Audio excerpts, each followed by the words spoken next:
PKb for aniline is more than that of methyl amine. तो देखो जरा, हमारा एनिलीन क्या कहलाता है, बेंजीन की रिंग है और NH2 ग्रुप लगा है, ये हमारा एनिलीन है। और मिथाइल अमाइन क्या कहलाता है, ये CH3 और NH2, ये हमारा मिथाइल अमाइन हो गया। दोनों ही हमारे बेसिक नेचर के होते हैं, क्यों, क्योंकि इसमें लोन पेयर होती है।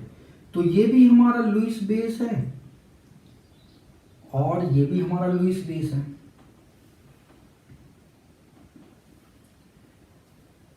फिर हमें रीजन बताना है कि पीकेबी जो है एनिलीन के लिए ज्यादा होती है, मतलब ये पीकेबी वैल्यू इसके लिए तो ज्यादा है और इसके लिए कम है, ऐसा क्यों। तो अब भाई ये पीकेबी वैल्यू जो है वो क्या कहलाती है। तो देखो जरा, कोई भी बेस होता है, जो हमारा वीक बेस होता है, ठीक है, तो वो आयोनाइज होता है। जैसे हमने लिख दिया कि अमोनियम हाइड्रोक्साइड, ये आयोनाइज होके NH4 positive and OH negative बनाएगा, ठीक है। तो इसके लिए डिसोसिएशन कांस्टेंट Kb जो है वो होगा concentration of ammonium ion, concentration of OH negative ion and concentration of ammonium hydroxide. तो Kb की वैल्यू जितनी ज्यादा होती है, बेसिक कैरेक्टर उतना ही ज्यादा होता है। तो अब हमारा पीकेबी क्या कहलाता है, तो पीकेबी जो है वो होता है नेगेटिव लॉगरिथम ऑफ केबी।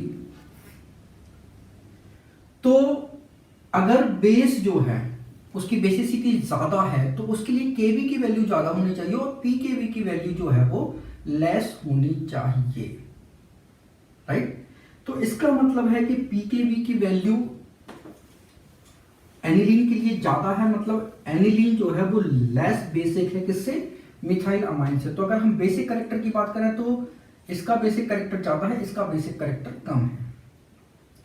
तो अगर Kb ज्यादा है तो बेसिक कैरेक्टर जो है वो ज्यादा होगा, और अगर पीकेबी की वैल्यू जो है वो ज्यादा है तो बेस जो है, बेसिक कैरेक्टर जो है वो कम होता है, राइट।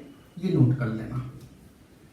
अब हमें ये बताना है कि ऐसा क्यों होता है। तो देखो जरा, अब इसमें बेसिक कैरेक्टर किस कारण है, ये लोन पेयर के डोनेशन के कारण, यहां भी लोन पेयर के डोनेशन के कारण इसका बेसिक कैरेक्टर है। तो यहां पे बेसिक कैरेक्टर कम क्यों है, तो देखो जरा, ये हमारा बेंजीन है और ये NH2, इसके ये लोन पेयर है।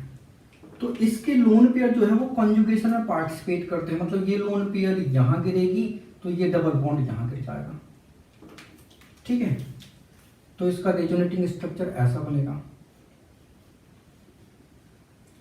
ये डबल बॉन्ड हो जाएगा NH2, ठीक है, और यहां पे ये नेगेटिव साइन आ जाएगा, लोन पेयर गिर गई, ठीक है। और ये बॉन्ड आप ऐसे लगा लो, तो यहाँ पे पॉजिटिव और यहाँ पे नेगेटिव साइन आ जाएगा। फिर क्या होगा, फिर ये यहां गिरेगा तो ये डबल बॉन्ड इस पे गिर जाएगा, तो ये हमारा ऐसा बनेगा, यहाँ पे ये नेगेटिव और यहाँ पे ये लोन पे बॉन्ड बना लिया, ये बॉन्ड पहले था और ये डबल बॉन्ड NH2, ये पॉजिटिव, ठीक है। फिर क्या होगा, फिर ये यहाँ बॉन्ड बनाएगा तो ये डबल बॉन्ड इस कार्बन पे गिर जाएगा, तो तीसरा स्ट्रक्चर ऐसा बन जाएगा।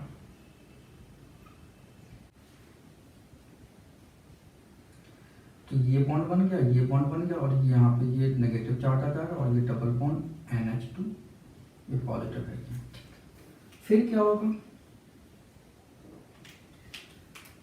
ये यहां गिरेगा तो ये डबल बॉन्ड इस पे गिर जाएगा, ठीक। तो ये है, ये बॉन्ड बन गया, ठीक है। तो नेगेटिव चार्ज इसका खत्म हो गया, ये सिंगल बॉन्ड, ये NH2, इसको इलेक्ट्रॉन फिर से मिल गया, तो इसका पॉजिटिव साइन खत्म हो गया। तो बस क्योंकि यहाँ पे लोन पेयर जो है वो रेजोनेंस में पार्टिसिपेट करते हैं, इस कारण लेस अवेलेबल होते हैं। तो डोनेशन के लिए यहाँ पे लोन पेयर की अवेलेबिलिटी क्या है, वीक है, इस कारण ये हमारा कैसा है, वीक बेस है as compare to methyl amine के। अब चूंकि यहाँ रेजोनेंस नहीं होता इस कारण इसकी अवेलेबिलिटी जो है वो ज्यादा है। तो यहाँ पे लोन पेयर की अवेलेबिलिटी ज्यादा है, यहाँ पे लोन पेयर की अवेलेबिलिटी कम है, इस कारण ये स्ट्रॉन्ग बेस है एज कंपेयर टू एनिल।